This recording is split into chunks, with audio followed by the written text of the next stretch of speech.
Alright, so we're back on the bridge. We got some new conversations, so we'll check those out before we move on. Let's go ahead and talk to her. Shakur's is gone. It has become one with the eternal night. But the traditions we forged there will remain with us forever. Is that still possible, Matriarch? More so than you may realize. What do you know of the Shadow Walk, Artanis? Little. Your people closely guard their customs. It is our most sacred rite of passage. The Initiate stands alone. Members of her tribe strike against her from the shadows. If she endures, she becomes a Shadow Hunter, true Dark Templar. Why do you speak of this? You stood alone, as Dark Templar, against countless enemies, risking your life for the many. You have walked as we have. You have walked the Shadow Path already, Artanis. You no longer have the Kala. You are Dark Templar. Alright, so let's go to the War Council, see what's there. The Nerazine fought valiantly beside us, even unto the destruction of their world. Why? Their homeworld has always been Ire. They have never forgotten it, or the sacrifice that delivered them to safety. You speak of Adun. So saith Judicator Zentheon. Adun failed to eradicate the rogue tribes, those who call themselves the Dark Templar. We witnessed the burst of the Twilight Star. In that treasonous instant, Adun ushered the heretics and himself to fate, purifying Ire of their taint, but allowing them life. Treason? Adun chose mercy rather than committing genocide. This was a noble act, Preserver. Was it? I see history through the eyes of those who lived it, Artanis. Perhaps this is why you are blind to all that is before you. History's truths are only ever understood looking through the backwards lens, seeing its consequences take root.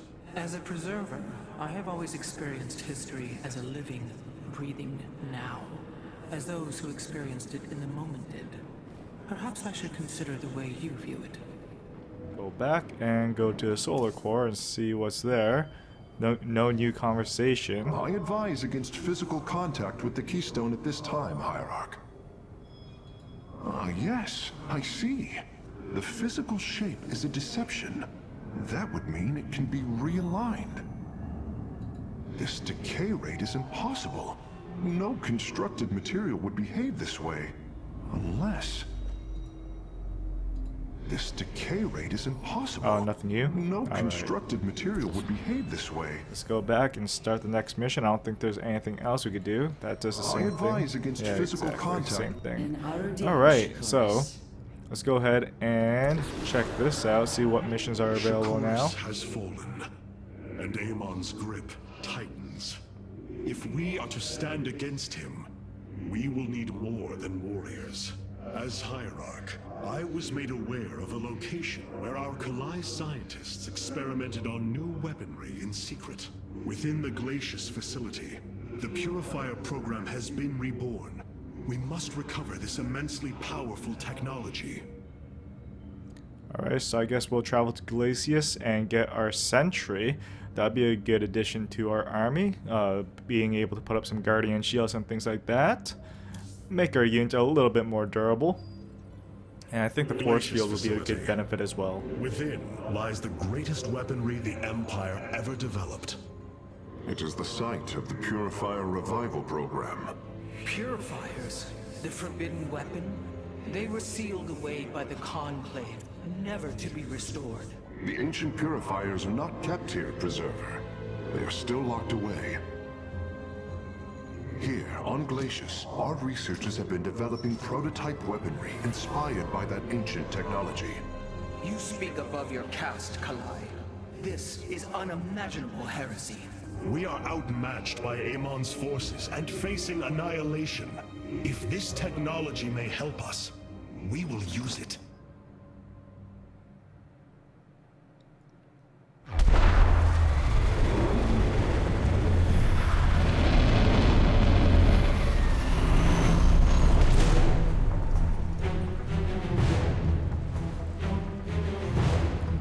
Tal'Darim, here.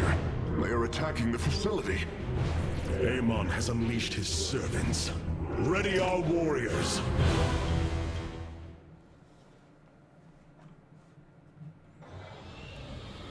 Alright, is there any other new conversations going on now? Yeah, we got a couple new conversations that we could check out, so let's go ahead and look at those before we continue. The Tal'Darim. They have not been seen since the Aeon of Strife, before the Protoss were united by the Kala's light. I'm afraid they returned some time ago, Rohana. We thought them fanatical servants of the Xel'Naga for years, but in truth, they had enslaved themselves to Amon. Why would any being willingly follow Amon? That is unclear. The Tal'Darim call themselves the Chosen. What Amon has chosen them for, we do not know. They are dangerous foes who have helped forge the hybrid and shed blood in the name of our great enemy. Protoss turned upon Protoss. The De'ul demands retribution for such offense. They must be destroyed. If it is their fate, it shall be.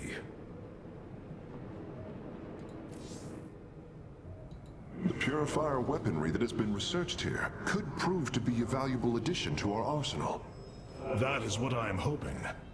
Is there any merit to Rohana's fears? The Kalai on glaciers have prototyped the technology with successful results. It is said that these experimentations are no different than the Templar they are replications of, a byproduct of quantum predictive analytics. They were and are still only machines. Do not give them such credence, Karax. We too are machines of a biological nature. I often marvel at the architecture, the design, the careful construction of our form, our machinery. The Xel'Naga forged us as we forged the original purifiers. Alright, so I think that's all the new conversations available. So let's go ahead and start the mission now. Amon's forces are conquering system after system. We must choose our plan of attack carefully, Hierarch. Just go head on. That's all you gotta do. If we are to obtain the purifier technology, then we must move quickly. The Tal'Darim are preparing to fire upon the facility. Alright, so defense cannons online. Tal'Darim forces detected. New unit available. Hierarch, the Tal'Darim are unleashing their mothership's phase displacement beam against Glacius's orbital defenses. I am First Descendant Alarak, and I've been charged with destroying this facility. You seek the technology vault, but you are too late. It will be annihilated along with the rest of this pathetic world. Use your time to withdraw from the system, or remain here, and watch your forces burn to ash. I care little which you choose. He is not entirely correct. If we begin now, our forces could outpace the displacement beam. Then we are going in.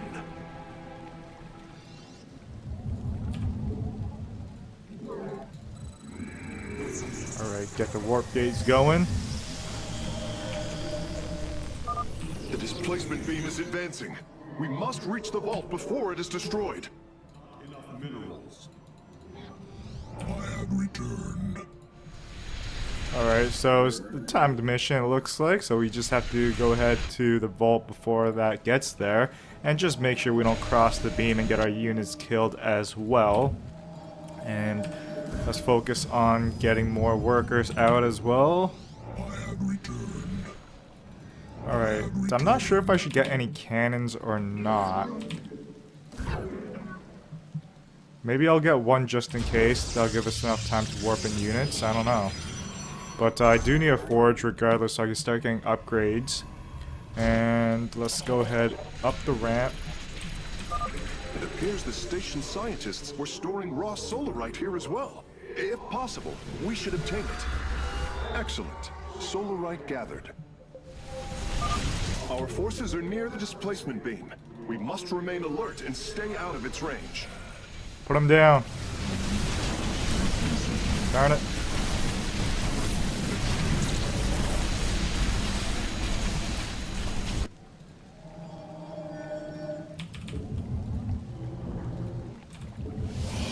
Let's get another gateway going as well.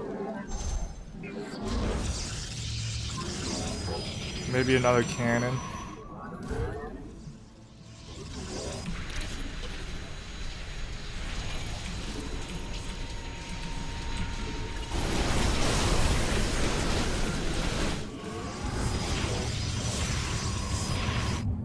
Yeah, I think that was a mistake not getting robos.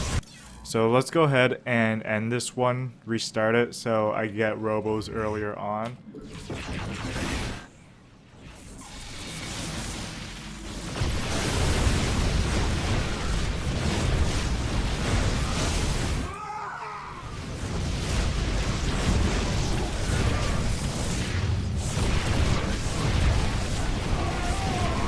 Alright, so I think we're doing a little bit better than last time. Why don't you guys come back? Let me warp in some reinforcements here.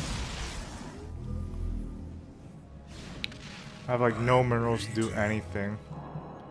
So be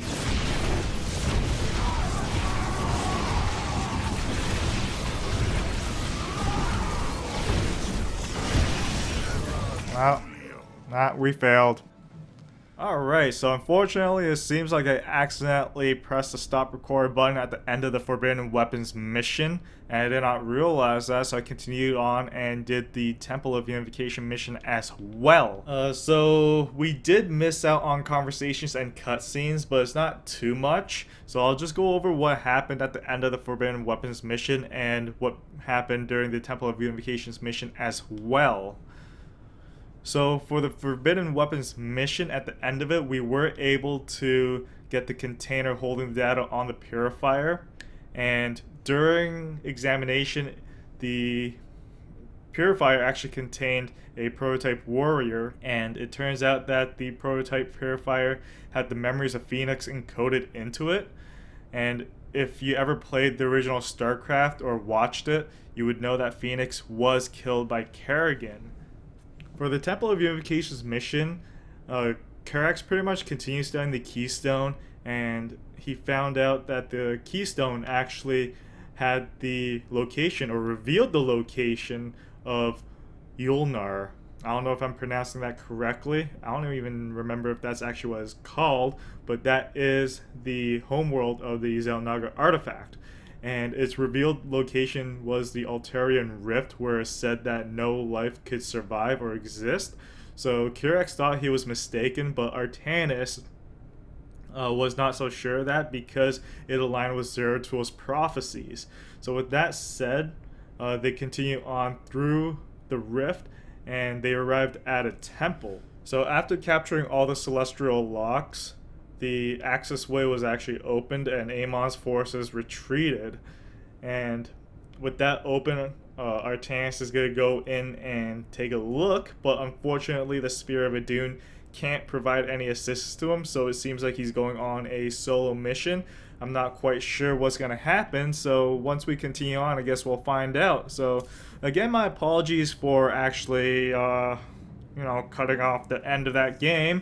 But regardless, I hope it was still enjoyable to watch. I just want to say thank you for watching. And of course, until next time, I'll see you guys later.